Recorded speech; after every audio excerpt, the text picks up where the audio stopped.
Now we've got Democrat Lucas Kunce. Lucas, thanks so much for taking the time. Yeah, thanks for having me, Brian. I'm really excited to be here. I know that you've got an announcement, so I won't step on your toes. Floor is yours. Thanks, man. Yeah, I'm running for U.S. Senate to knock Josh Hawley out of that building. You'd think he'd kind of want to go anyway after you saw him skittering out of there a couple years ago. Yeah. But hey, it's going to be up to all of us to make sure it finally happens for good. You announced this on January 6th. I'm assuming that wasn't by accident. No, it wasn't by accident at all. I mean, I'm a Marine who served my country, and to watch a guy like this, like just a complete fraud and coward, incite a mob when he thinks it was going to get him some power, pump his fist up there. And then the second things get real, the dude runs out the back door and runs away from the problem that he created. Like, it's crazy. It's absolutely crazy. And it's, Missouri's the show me state.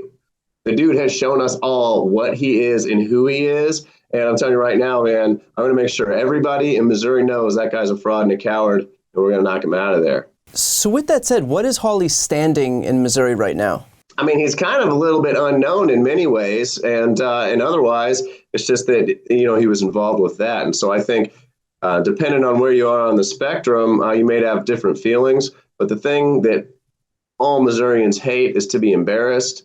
We hate somebody basically to act as a coward, and we don't want to be represented by somebody like that. And so, like I said, I think we're going to focus very heavily on that. The fact that he's a fraud, he's a faker, he says he cares about working people and makes decision after decision that doesn't work for working people. We got to expose that, right? It's fake populism. It's going to run its way across the country, and Missouri's the front lines in the fight for democracy against these fakers who are using things like that to get elected and not actually help people, but just divide us. On the issue of January 6th specifically, do you think his participation in all of this, because he was such a central player in January 6th, do you think that hurt him in Missouri?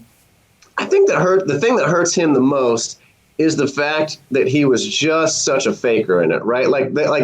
Just if that video hadn't come out by the January 6th committee, I don't know where he would be, but that's embarrassing, right? This is a guy who is writing a book about masculinity and publishing it in May to tell everybody else how to be a man. And he couldn't even stand up to the crowd that he incited and ran away. That's terrible. It's embarrassing. Again, I mean, the guy's just creepy to be telling everybody how they should be a man anyway. You ran for Senate in Missouri last cycle. Is Hawley weaker than Eric Schmidt, who just won this past cycle? Yeah, I mean, Hawley's weak, right? Eric Schmidt did not have a reputation as a coward. He didn't have a reputation as a faker or a phony in the same way that Josh Hawley does. I mean, the guy, his dad was the president of a bank. He went to the fanciest prep school in Missouri. He went, when he graduated from law school, he went to one of those elite corporate law firms, one of the biggest ones in the country. And now he's pretending to be a working person. He doesn't know anything about what it's like to live in a working class family or neighborhood. I mean, and people want someone who knows that and understands that. And so, for me, that's where I grew up. I grew up in a working class neighborhood. We went bankrupt from medical bills when my sister had to have a surgery growing up, and we got taken care of by the community around us. And, I have a lifetime of service in the Marine Corps to pay that back, Iraq and Afghanistan. And the contrast between Hawley and I couldn't be any more clear. And Schmidt doesn't have the same level of just fakeness that Josh Hawley has. It's gross. It's really gross. With that said, I mean, you may have a similar background, but, we are living in a time where our political affiliations are so calcified here. So how do you reach those people? How do you make them recognize, even people on the other side of the aisle, even independents, that you have more in common with them than someone like Josh Hawley, who spent his life, as pampered as it gets, basically? Our campaign, I'm running to change who has power in the country, to empower everyday Missourians and Americans, like the ones that took care of my family when we went bankrupt. And that's what people in Missouri want.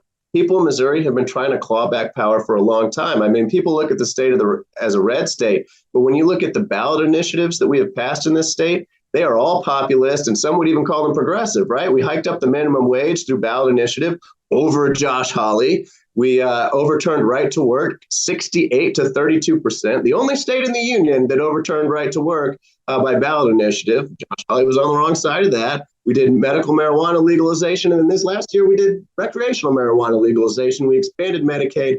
We've done all of these things, try to grip back power. And we just, We have to have candidates, though, that everyday Missourians understand, trust, and that have a record of service. And, 13 years in the Marine Corps in Iraq and Afghanistan, that's there. I'm there. And you will see that in the past, if you look at previous results, that's worked, right? Like Jason Kander, when he ran for U.S. Senate in 2016, he lost by 3% in a year that Donald Trump won by 17.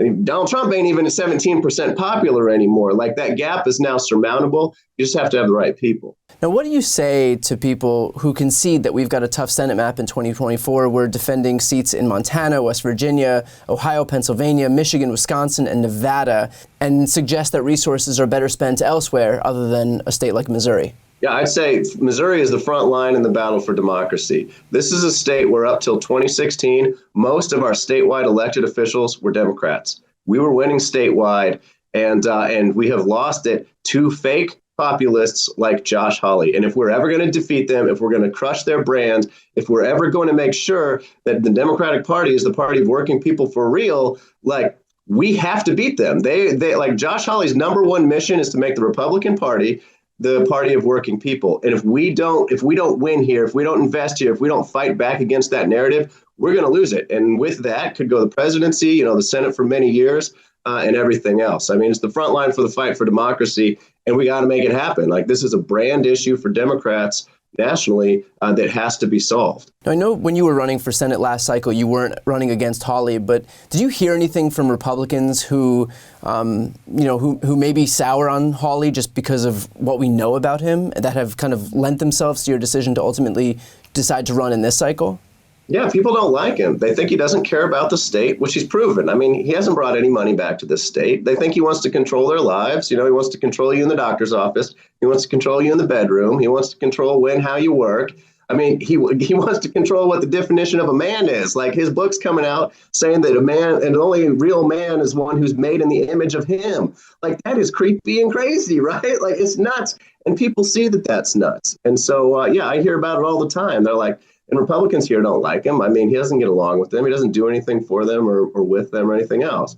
He just cares about Joshua Hawley. That's the irony of this whole small government thing shoved down everybody's throats by Republicans, is they claim to be small government, and yet at the same time, if you don't follow all of their exact same theocratic principles that they espouse themselves, and all of a sudden they just try to shove those same principles down your throats, which is the ultimate irony of all of this. Lucas, what are you running on? What's your principal message here to voters? It's that we need to change who has power in this state, in this country, and give it back to everyday people. Everyday people in Missouri have been doing the right thing, like I said, on the ballot, trying to claw back power for themselves. And what you see is us being betrayed over and over again by our generic politicians like Josh Hawley. I mean, he sits by, he prattles on about how China's a threat all the time, but never says a word when Chinese corporate conglomerates are buying up our farmland, right? He talks all the time about outsourcing, but he was totally down with the new NAFTA. He says he's for workers, but he was supportive of right to work. Like, the guy is just a fraud, and so we are running on all the real issues that people need. Invest in the next generation of energy here. We want to talk about good jobs. We want to talk about actually investing in Missouri. And Josh Hawley doesn't care about any of that. What's an issue specific to Missouri that you think it would be effective in terms of differentiating you from Josh Hawley? Because you look at somebody like Mary Peltola out in Alaska, who flipped what had been for decades a red state, and she spoke about fish. She spoke about issues that were very specific to Alaska, and she ultimately ended up flipping that state. So what's a Missouri-specific issue that you intend to focus on here? Yeah, so my dad worked for the Missouri Department of Conservation through the years. And if there's one thing that unites Missourians, it's conservation of our fisheries, our wildlife, and our natural areas. And so that's something that, again, for a guy who doesn't care about the state like Josh Hawley, he doesn't care about those areas. He doesn't want to help. He doesn't want to keep them clean. He doesn't want to keep them free of pollution. He doesn't want to make sure that they're open and enjoyable for everybody in the state. So that's kind of a niche issue that you wouldn't think of, but it's going to be good. Foreign ownership of land is another one where the guy just, he doesn't do anything on that. And then the last one is, he's been taking, ever since he was AG and all the way up for a long time, he was taking money from people who were stripping our state for parts, and sitting by. Well, again, our farmland was sold overseas, but also company after company in Missouri, headquartered here, was sold overseas. I mean, Monsanto was sold to Bayer in Germany is another good example. Smithfield to the Chinese conglomerate. We got Anheuser-Busch sold to InBev. And these are issues where local communities have really felt a lot of pain. And honestly, this is the great irony is that the people who caused them the pain, the people like Josh Hawley, have been able to redirect them in a divisive manner to hate all the wrong people that aren't the ones causing the problems. And and again, I mean, you ask about why Missouri is important. Like, that's why it's the front line in the fight for democracy, because the Josh Hawleys of the world have been able to twist the narrative to put all the blame on everyone except themselves and the people who fund their campaigns. And if we don't attack that narrative and call them out for what they are, we're in really big trouble. Lucas, how can we help your campaign? You can go to lucaskunce.com. You can donate there. We got a donate link. You can spread the word on Twitter. I know you've done that. Thank you, Brian. And anyone here, spread us on social. We got to get out there. Like, Josh Hawley is vulnerable. He's not really well liked.